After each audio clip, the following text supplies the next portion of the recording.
Welcome to another On Deck Baseball video. Today we're going to be talking about On Deck Baseball Pro, and we're going to be diving into one of the sets offered for On Deck Baseball Pro, and that is the History's Best of the Best 2. I got some assortment of boxes here in front of me. These boxes, of course, are randomly selected when you put in your purchase, so you don't know which one you're going to get. There are 6 options, and these are a few of those options. We're going to be talking about this guy over here on the right. Satchel Paige and Josh Gibson on the cover of this particular box. Got the right field wall of Ebbets Field on the bottom.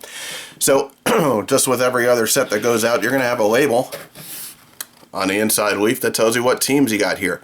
So History's Best of the Best 2 is going to come with 1909 Pittsburgh, 1929 Philadelphia, 1946 St. Louis, 1957 Milwaukee, 1968 Detroit, 1970 Minnesota, and 1979 Montreal, as well as 1983 Baltimore. So we're going to crack into the set, take a look at the highlights of the different players offered in here. Now this is a History's Best of the Best, so this is going to have an average of about 22 players per team.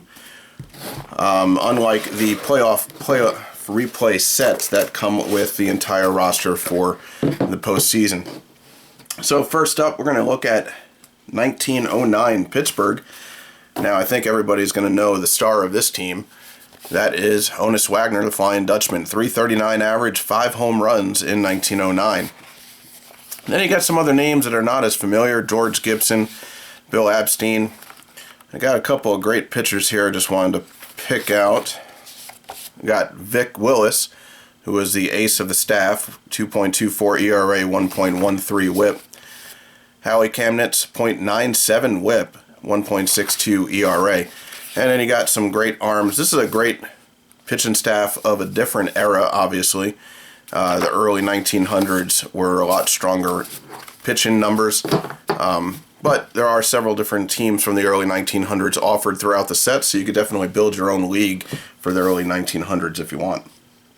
Now we're going to skip about 20 years into the future and head over to Philadelphia of the American League, and you're going to have the likes of Jimmy Fox, double X, a .354, 354 batting average, 33 home runs. Look at that slugging percentage, 625. That is a fantastic matrix on the back of that card.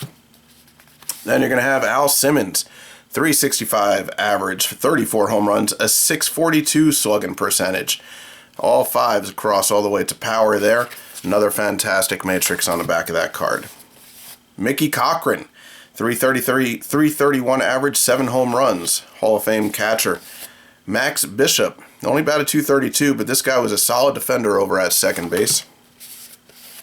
Joe Boyle. A lot of great names on this. A lot of Hall of Famers on this team. We're going to head over to the pitching staff next and take a look at Lefty Grove. 2.81 ERA, 1.30 whip, 170 Ks. This was not even the best season for Lefty Grove, but solid nonetheless. You got Rube Wahlberg. George Earnshaw. You got a lot of great players here. So that is Philadelphia 1929. Then we're going to go head up another about 17 years and head over to St. Louis in the National League. And you are going to be looking at Stan the Man. 365 batting average, 16 home runs. This is early on in his career, and a solid defender over at first and in left field. Red Schoendeist, a solid defender at second base, 281 average, and a lot of speed there. Joe Garagiola, he was Yogi's best friend over on the street, and Joe made it to the major leagues, and he always said that he was the second best catcher on his street. Big personality on TV later on after his playing career. Enos Slaughter, Marty Marion. You got a lot of great players here. We're going to head over to the pitching staff. And you got Howie Pollitt, 2.10 ERA, 1.18 whip. Harry Beecham.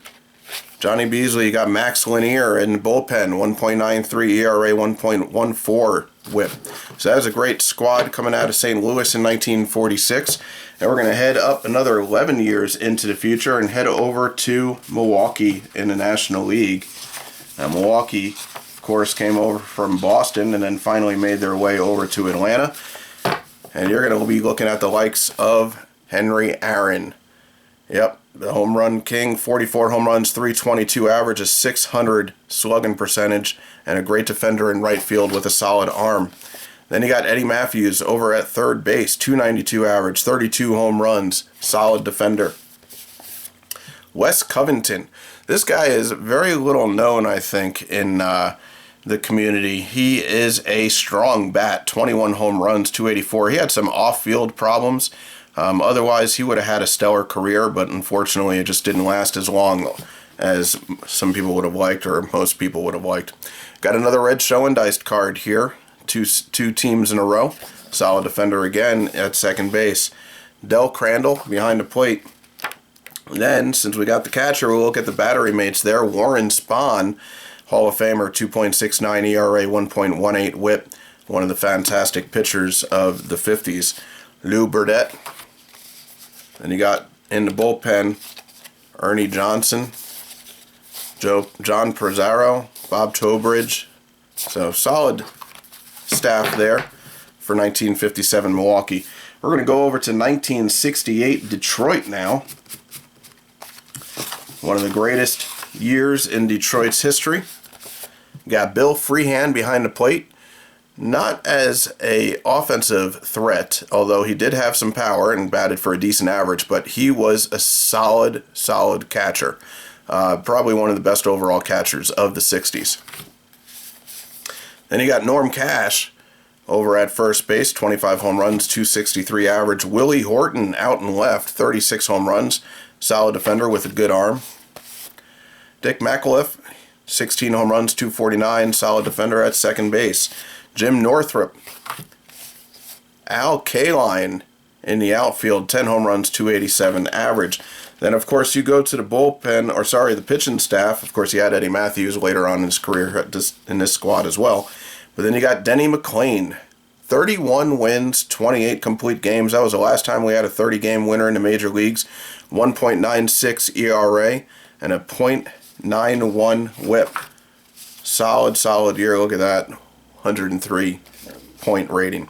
Then you got Mickey Lolich, 3.19 ERA, 1.11 whip, 17 wins, 197 Ks there.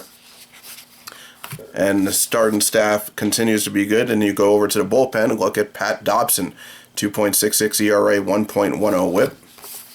And then you got John Hiller, Darrell Patterson, and Fred Lasher out in the bullpen for Detroit. A couple years later, we go over to Minnesota. And Minnesota features Harmon Killebrew, 271 average, but 41 bombs for Harmon. Played third base and first base for Minnesota. Tony Oliva, 325 average, 23 home runs. Solid player, Hall of Famer. Leo Cardenas, 247 average, but a great defender up the middle. Cesar Tovar. Then you got, if I could find him here,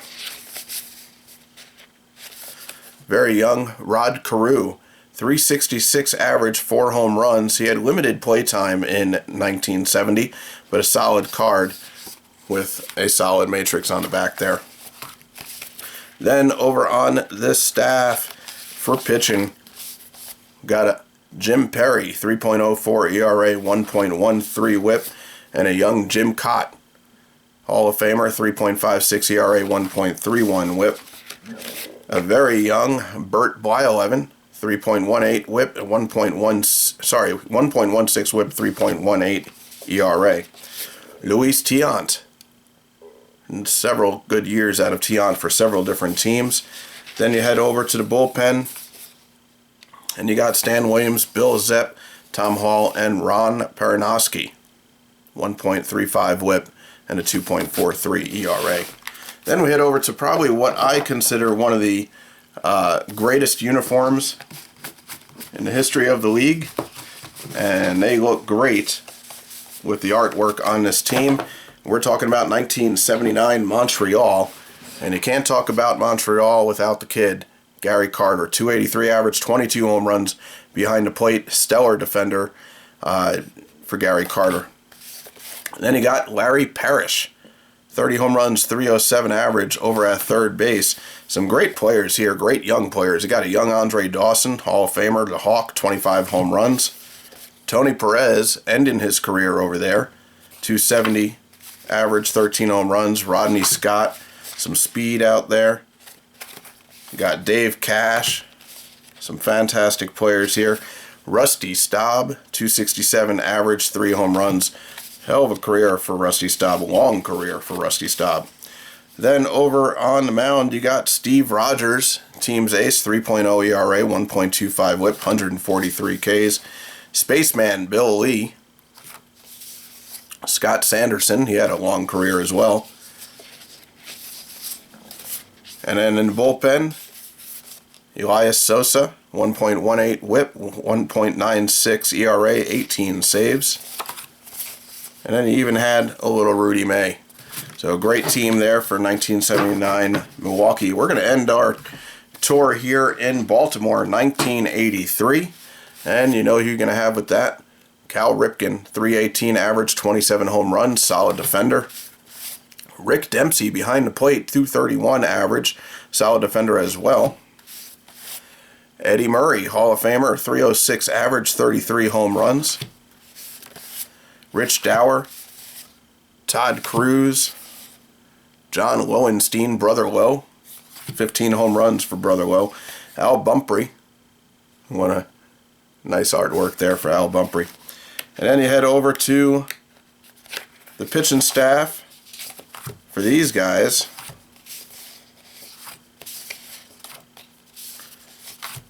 Len Cicada.